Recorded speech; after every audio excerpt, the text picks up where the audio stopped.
Guys, welcome back to my channel. तो हमने कल सी का बेसिक स्ट्रक्चर सीखा था। तो आज हम सीखेंगे हमारे डेटा टाइप्स क्या होते हैं, वेरिएबल्स क्या होते हैं, और उसके साथ साथ हम एडिशन ऑफ टू नंबर्स भी करेंगे।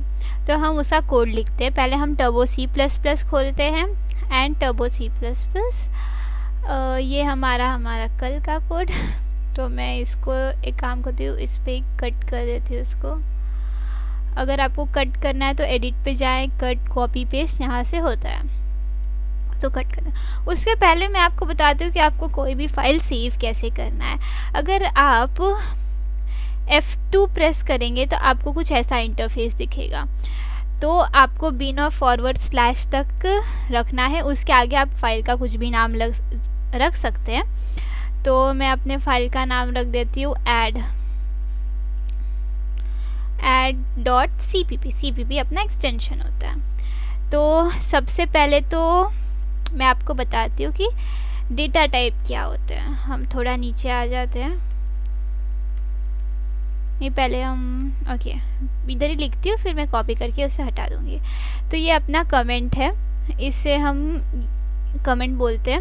ये हमारे मेन कोड में शामिल नहीं होता है, जस्ट फॉर एन इंफॉर्मेशन हम लिख सकते हैं। फॉरवर्ड स्लैश, 2 फॉरवर्ड स्लैश देकर। तो हम देखेंगे डेटा टाइप, डेटा टाइप्स। तो डेटा टाइप्स अपने 4 टाइप के होते हैं: इंट, फ्लोट, कैर, डबल। तो इंट मतलब आप उसमें कोई भी न्यूमेरिक वैल्यू स्टोर कर सकते हो। न्यूमेरिक वैल्यू जैसे 1 to infinity, but only integers number. वो फ्लोट वैल्यू को सपोर्ट नहीं करता, मतलब डेसिमल वैल्यूज वो सपोर्ट नहीं करता है। इंट डेटा टाइप का साइज होता है अपना 4 बाइट्स। 4 बाइट्स मतलब 32 बिट्स। फिर अपना आता है कैर मतलब आप उसमें कोई भी कैरेक्टर्स, उसमें अल्फ़ाबेट्स लिख सकते हैं। फिर आप उसमें कोई भी सेंटेंस, मतलब आप कुछ भी नाम लिख सकते हैं, श्रुति या अलीशा, ऐसे कुछ नाम लिख सकते हैं। तो वो अपने कैर में आते हैं। तो मैं इसे लिख देती हूँ कैरेक्टर, ठीक है। इसका साइज़ होता है 1 बाइट। साइज़ होता है 1 बाइट्स, मतलब 8 बिट। फिर आता है अपना फ्लोट में आप डेसिमल वैल्यूज़ कंसीडर करते हैं। डेसिमल वैल्यू मतलब वो डेसिमल के बाद 6 नंबर्स को ही सपोर्ट करेगा, मतलब 1.12345 तो वो बस डेसिमल के बाद 6 ही वैल्यू कंसीडर कर सकता है। अगर इससे बड़ा कोई वैल्यू है तो फिर वो इनवैलिड हो जाएगा एंड फिर आपका जो भी आंसर है वो गलत आएगा। इसका साइज़ होता है 4 बाइट्स। 4 बाइट्स, ठीक है। फिर आता है अपना डबल।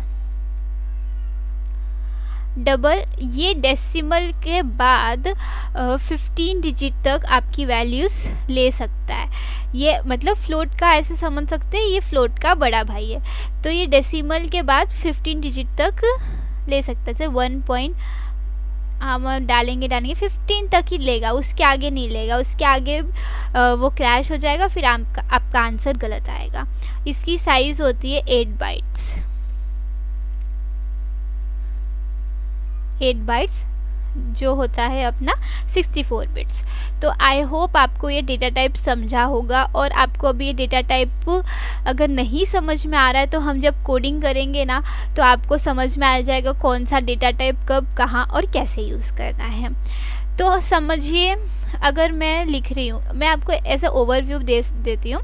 जो इंट होता है, अगर आपको कोई एडिशन करना है 2 नंबर्स का, या प्राइम नंबर फाइंड करना है, इवन ऑड फाइंड करना है, तो ऐसे टाइम पर आप इंट डेटा टाइप यूज़ कर सकते हैं।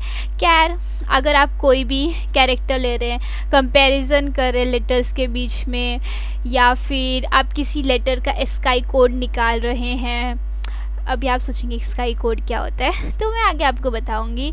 तो ऐसे टाइप पे आप कैर यूज़ करना है, फ्लोट। अभी आप सोचेंगे कि मैं फ्लोट और डबल कब यूज़ करूँ।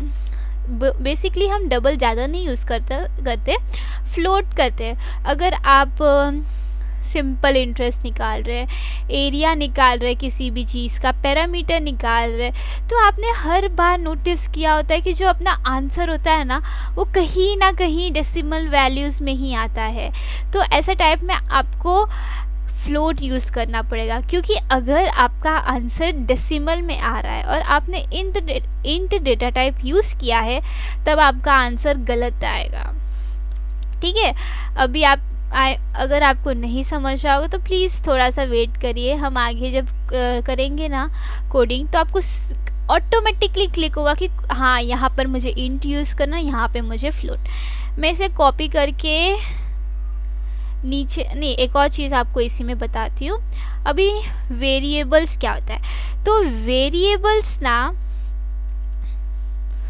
वेरिएबल्स हमारे मेमोरी लोकेशन को नाम देने के लिए यूज़ होता है। समझिए मैंने एंटर किया 3 नंबर। अभी कंपाइलर को कैसे पता चलेगा कि ये 3 नंबर उसे कहाँ जाके स्टोर करना है। तो अगर मैं कंपाइलर को ऐसा बताऊंगी कि ये जो मेरा 3 नंबर जो यूज़र ने एंटर किया है, उसे आपको जाकर ए लोकेशन पे स्टोर करना है, तो ये जो कंपाइलर है उसे समझ जाएगा, तो वो 3 नंबर जाके ए में स्टोर कर देगा।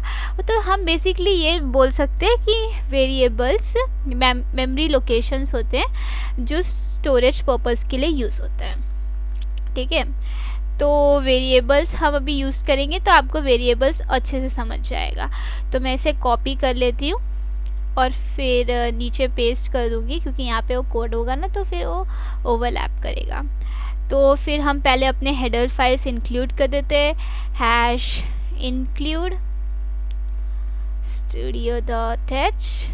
ठीक है, फिर आएगा hash include conio.h and void main।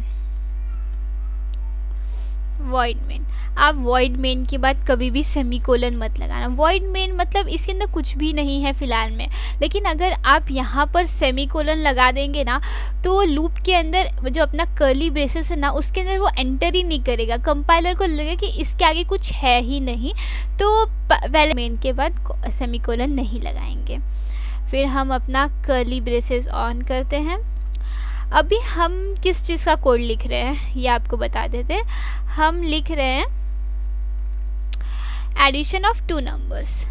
ठीक है, addition of 2 numbers. Addition of 2 numbers में बेसिकली क्या लॉजिक आएगा, लॉजिक क्या आएगा, मैंने फर्स्ट नंबर 2 लिया, उसको मैंने प्लस किया 3 के साथ, और उसका आंसर आएगा 5। ऐसा ही कुछ आएगा। तो मैं ये जो 2 और जो 3 नंबर है वो यूज़र से मांगूंगी। तो फिर पहले तो मैंने देखा कि यहाँ पे मैं एडिशन अपने इंटीजर नंबर के कर रही हूँ, इसके लिए मैं यहाँ पर इंट डेटा टाइप यूज़ करूँगी। ठीक है, अभी मुझे क्या 2 नंबर्स यूज़र से मांगना है, 2 and 3। तो मैं यहाँ पर 2 वेरिएबल्स लूँगी। अभी 2 नंबर है तो 2 मेमोरी लोकेशन चाहिए उसे स्टोर करने के लिए, तो मैं 2 वेरिएबल्स लूँगी अपने 2 नंबर्स को स्टोर करने के लिए। तो फर्स्ट नंबर मैं लूँगी ए एंड सेकेंड नंबर मैं लूँगी बी। अभी इन दोनों का जो सम है वो कहाँ जाके स्टोर होगा, वो जाके 5 में स्टोर होगा। तो मैं एक और वेरिएबल लूँगी जो है सी, जो हमारा सम स्टोर करेगा। बट सी लिखने से अच्छा ना हम सम लिखते हैं। तो अगर आप ऐसा कुछ लिखेंगे सम, तो जो भी यूज़र रहेगा, तो अगर वो आपका कोड पढ़ेगा ना, तो उसको समझेगा कि आपने क्या किया है। इसके लिए ऐसे वेरिएबल्स लेना चाहिए जो देखने से ही समझ जाएगा कि आपने ऑपरेशन क्या परफॉर्म किया है। इसके लिए मैंने ए और बी का एडिशन स्टोर करने के लिए मैं सम एक वेरिएबल लूँगी। फिर अब मैं यूज़र से मांगूंगी मेरे 2 नंबर्स एंटर करो, तो हम प्रिंट एफ यूज़ करेंगे। Print F enter the first number.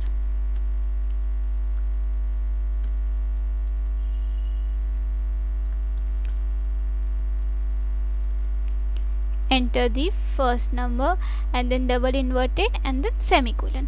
अभी मैंने यूज़र से मांग तो लिया नंबर, अब मैं उसे स्टोर कहाँ करूँगी? अभी जब भी मुझे कुछ भी इनपुट यूज़र ने दिया है उसे स्टोर करना होता है तो मैं scanf यूज़ करती हूँ. scanf इनपुट के लिए होता है, तो scanf एंड फिर हमारा double inverted comma and then %, d, फिर डबल इन्वर्टेड कॉमा 1, देन ये कॉमा 1, देन एम्परसेंट मतलब ए, देन अपना bracket complete and then semicolon. अभी आप सोच रहे हो कि ये %d क्या है एंड a क्या है? तो %d मतलब क्या होता है ना, ये अपना मेमोरी लोकेशन होता है. इंटीजर्स जब भी हम स्टोर करते हैं किसी भी मेमोरी लोकेशन में तब हम %d यूज़ करते हैं. %d हमारे इंटीजर को स्टोर करने के लिए एंड %a हमारा a का मेमोरी लोकेशन स्टोर करने के लिए. मतलब अगर यूज़र ने समझो एंटर किया, अगर यूज़र ने इस स्टेटमेंट को पढ़ने के बाद 2 एंटर किया तो वो क्या होगा ना,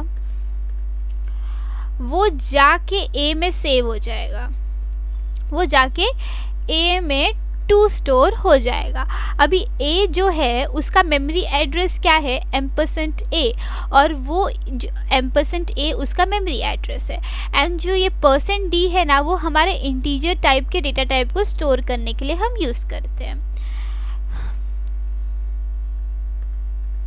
ओके, फिर हम आगे दूसरा नंबर यूज़र से एंटर कराते हैं. printf enter the second number.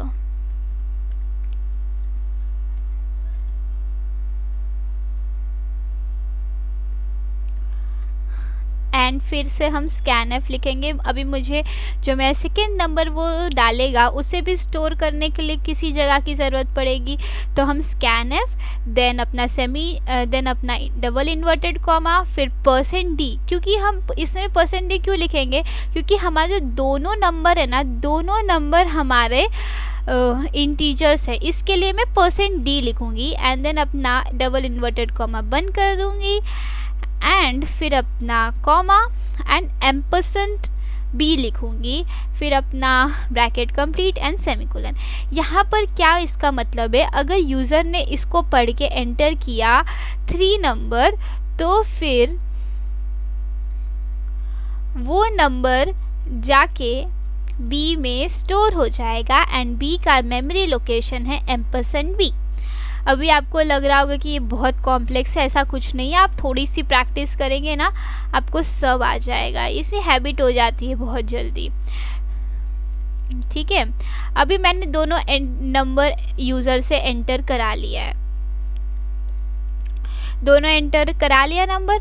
अभी मुझे इन दोनों का सम करना है, तो मैंने थर्ड वेरिएबल लिया था जिसका नाम है सम, तो मैं उसमें लिखूँगी सम इज़ इक्वल टू, अभी मेरा पहला नंबर कहाँ सेव है, a में, तो मैं a लिखूँगी, फिर प्लस अपना प्लस का साइन क्योंकि हम एडिशन कर रहे हैं, एंड दूसरा नंबर हमारा कहाँ सेव है, b में, तो a प्लस b.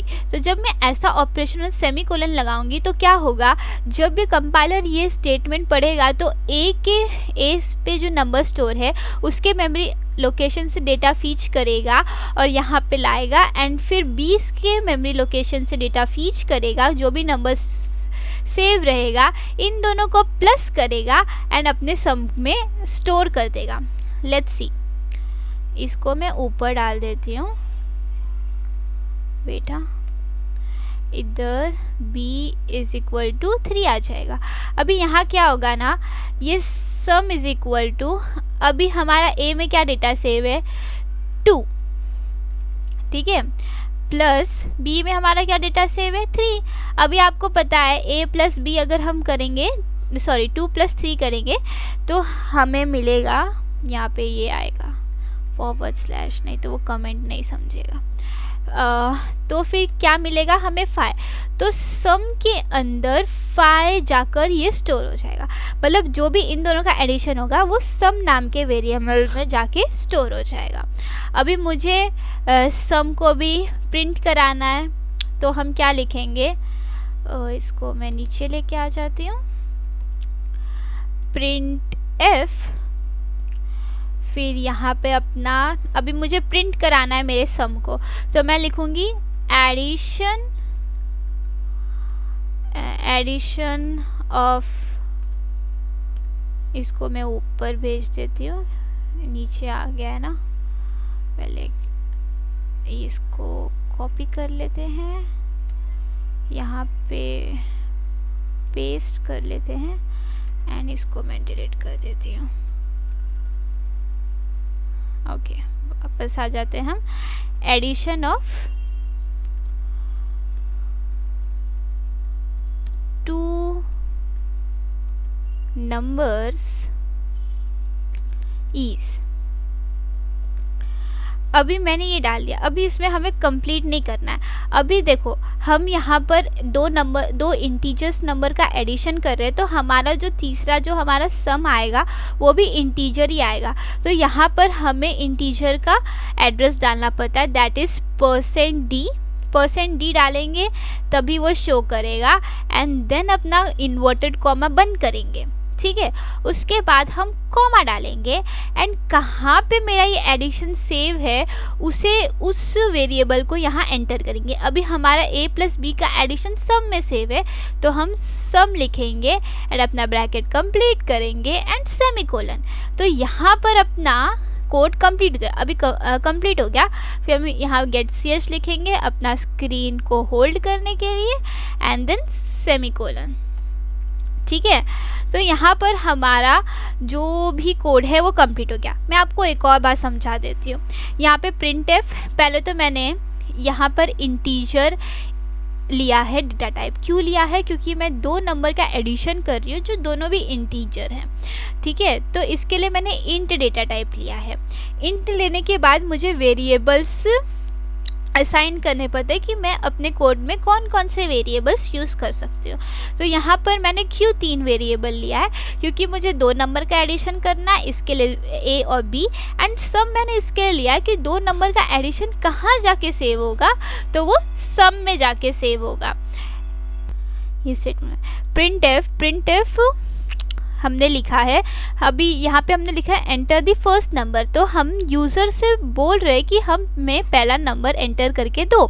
तो यूज़र ने समझो ये स्टेटमेंट पढ़ा एंड उसने 2 एंटर किया। अब ये 2 कहाँ जाके सेव होगा, तो इसके लिए हमने स्कैन लिखा है। स्कैन में क्या होता है, जो भी यूज़र इनपुट करता है उस डेटा को वो स्टोर करने का काम करता है। यहाँ पे हमने %d इसके लिए लिखा है क्योंकि इंटीजर को स्टोर करने के लिए हम %d का यूज़ करते हैं। अगर हमें फ्लोट यूज़ करना हो तो हम %f करते हैं, अगर मुझे कैरेक्टर करना तो %c यूज़ करते हैं, ठीक है। और इसे हम डबल इन्वर्टेड कॉमास में लिखते हैं, कोट्स में लिखते हैं एंड फिर हम कॉमा देते हैं एंड $a क्यों लिखा है, क्योंकि जो भी यूज़र एंटर करेगा फर्स्ट नंबर वो a नाम के वेरिएबल में जाके स्टोर होगा और उसका एड्रेस $a है, ठीक है। उसके बाद मैं दूसरा नंबर यूज़र को बोलूँगी एंटर करने के लिए, इसके लिए मैंने प्रिंट एफ लिखा है, print F enter the second number. तो ये पढ़ने के बाद यूज़र ने अगर 3 नंबर डाला तो फिर मैं स्कैन फिर से लिखूँगी कि वो नंबर मुझे स्टोर करना है। तो स्कैन लिखा, उसके बाद मैंने फिर से %d डाला, जैसे मैंने बोला कि %d इंटीजर को स्टोर करने के लिए यूज़ करते हैं। एंड जो मेरा 3 नंबर है वो मैं b में जाके स्टोर कर रही हूँ, जिसका एड्रेस होता है $b, ठीक है। अभी मैंने दोनों नंबर यूज़र से एंटर कर ले लिया, ठीक है। इन दोनों नंबर्स का अब मुझे सम करना है, तब मैं अपना थर्ड वेरिएबल यूज़ करूँगी सम। तो सम इज़ इक्वल टू a+b। इसका क्या मतलब होता है कि जो मेरा तीसरा वेरिएबल है उसके अंदर जो a+b का जो एडिशन है वो जाके सेव हो जाए। तो अभी उस जो a+b मैंने लिखा तो ये कंपाइलर उसे देखेगा एंड वहाँ से जो भी वैल्यूज़ होगा उसको लेगा, उसे प्लस करेगा और जाके सम में स्टोर कर देगा।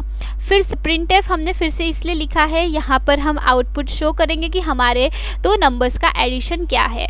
ठीक है। तो 2 नंबर्स का एडिशन लिखा है तो एडिशन ऑफ 2 नंबर इज़, फिर हम %d यूज़ करेंगे आउटपुट के लिए।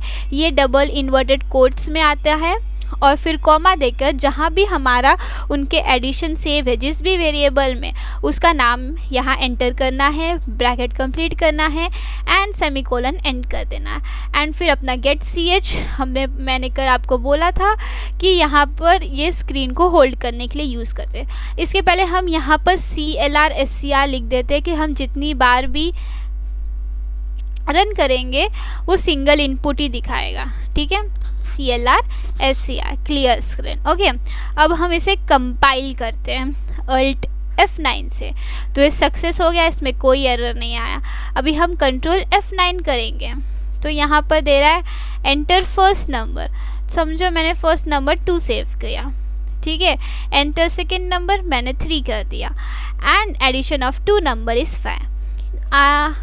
आई होप आपको समझा होगा। तो आज के लिए बस इतना ही। आई होप आपको समझा होगा। प्लीज़ अगर समझा होगा तो hit the like button and subscribe to my channel. Bye.